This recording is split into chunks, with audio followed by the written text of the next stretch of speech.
Dito sa Japan, pag maraming bulaklak at mag-ikot-ikot ka, mamasyal, tawag nila dito hanami.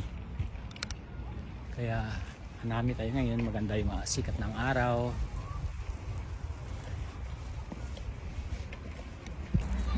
Hana, ibig sabihin flower. Hanami, ibig sabihin flower viewing.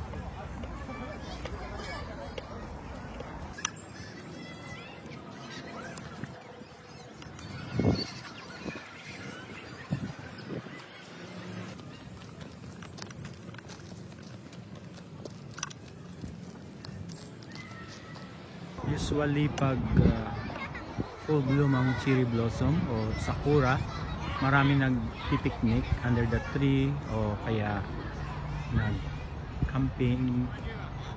So ito ay naghahanami.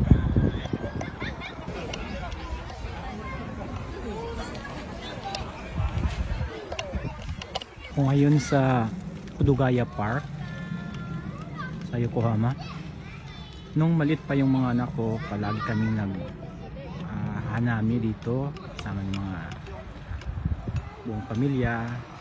Ngayong malaki na yung mga anak ko, wala na, ako na lang mag-isa.